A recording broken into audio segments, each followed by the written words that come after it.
Welcome students to my channel Tutorial Help for You, a channel for students of West Bengal Board. English সাবজেক্টের বিভিন্ন topic এখানে আমরা আলোচনা করব।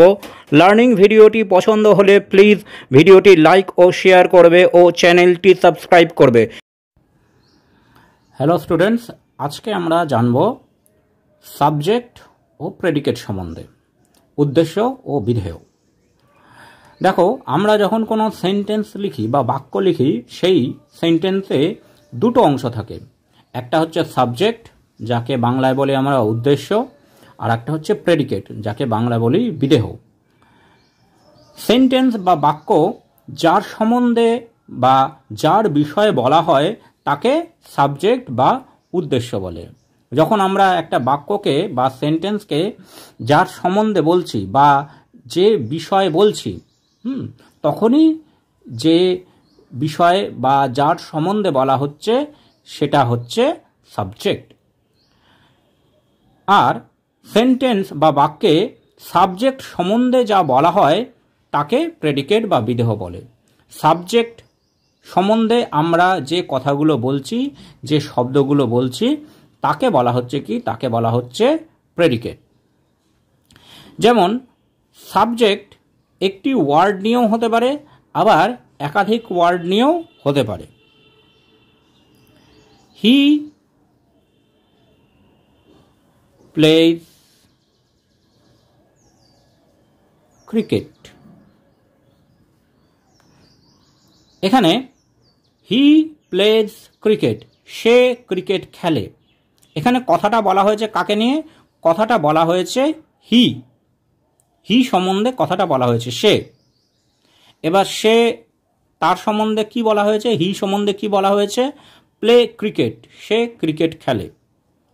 তাহলে আমরা বুঝতেই পারছি যার সম্বন্ধে কথাটা বলা হয়েছে অর্থাৎ হি, এটা হচ্ছে সাবজেক্ট অর্থাৎ উদ্দেশ্য।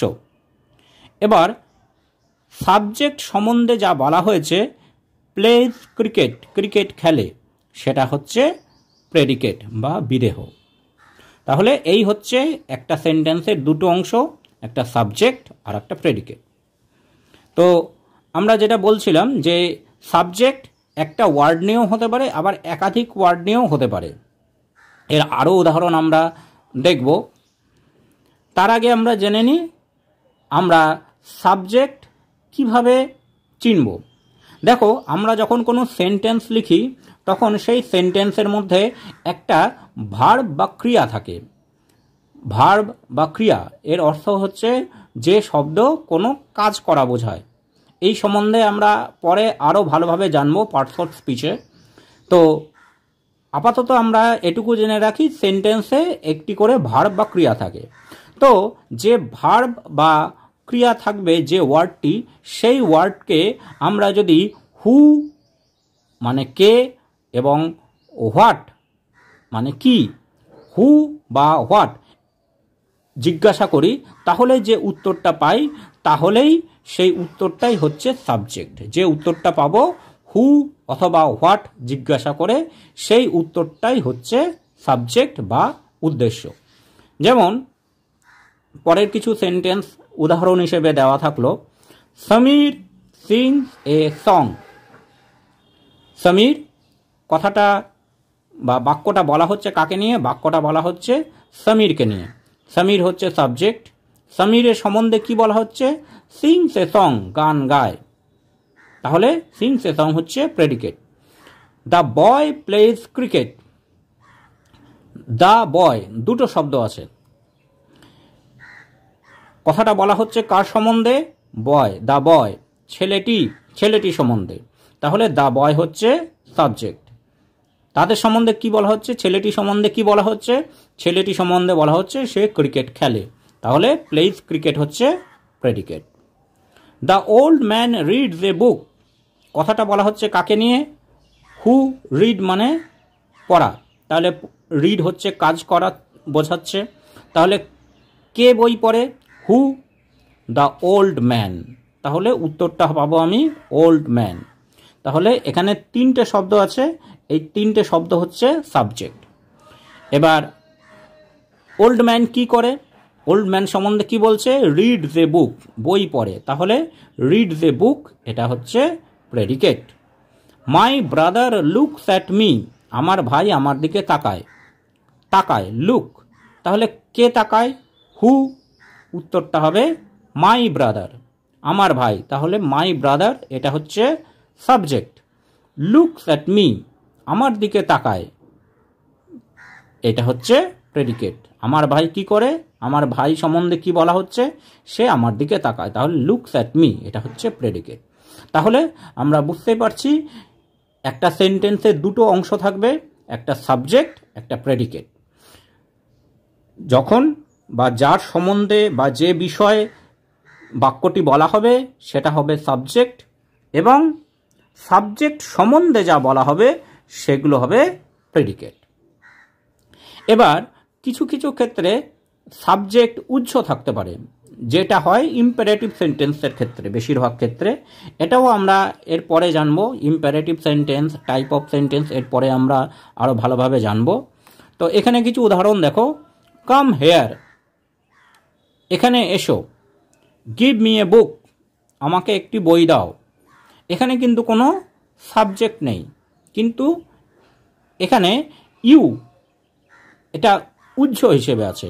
ইউ কাম হেয়ার, তুমি এখানে এসো। ইউ গিভ মি এ বুক, তুমি আমাকে একটা বই দাও। তাহলে এখানে ইউটা উৎস হিসেবে আছে, কিন্তু এখানে যখন আমরা লিখছি বা বলছি তখন আমরা ইউটাকে ব্যবহার করছি না। সেজন্য কিছু কিছু ক্ষেত্রে আমরা দেখব সাবজেক্ট উৎস থাকতে পারে। এবার আমরা সাবজেক্ট ও প্রেডিকেট সম্বন্ধে কয়েকটা এক্সারসাইজ করব, একটু প্র্যাকটিস করে দেখব।